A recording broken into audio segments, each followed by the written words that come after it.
আমাদের মসজিদের পেছনের দেয়ালের লাইট জ্বালিয়ে নিয়মিত নামাজ পড়া হয়, এতে সামনের কাতারের মুসল্লিদের ছায়াগুলো দেখা যায়।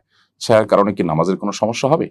ভাই গিয়াসউদ্দিন ফরহাদ, আপনার প্রশ্নের উত্তর হলো মৌলিকভাবে তো সামনের কাতারের লাইট নিভিয়ে পেছনের কাতারের লাইট জ্বালিয়ে নামাজ পড়তে কোনো অসুবিধা নেই। বিশেষ করে ফজরের নামাজে বা অনেক সময় কিয়ামুল লাইলে মনোযোগ একটু বেশি যেন থাকে, সেজন্য সামনের লাইটগুলো বন্ধ করা হয়।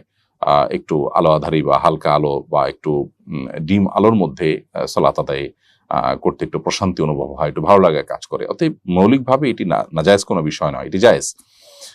কিন্তু আপনি যেটি বলেছেন যে পেছনের লাইটের কারণে সামনে মানুষের ছায়া দেখা দেয়, এটা তো সবসময় হওয়ার কথা না। এটা নির্দিষ্ট কিছু সময়ে ছায়া অনেক বেশি বড় হয় এবং দেখা যায়।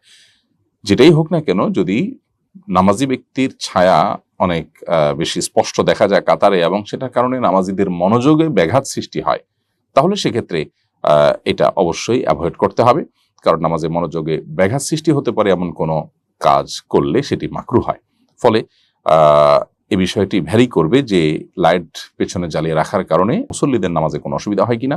যদি অসুবিধা না হয় তাহলে সেক্ষেত্রে এখানে নামাজ পড়তে কোনো অসুবিধা নেই। আর যদি মনোযোগে অসুবিধা হয় ব্যাপকভাবে, তাহলে সেক্ষেত্রে এটা পরিবর্তন করতে হবে, অর্থাৎ যাতে করে ছায়া দেখা না যায় সে ব্যবস্থা গ্রহণ করতে হবে।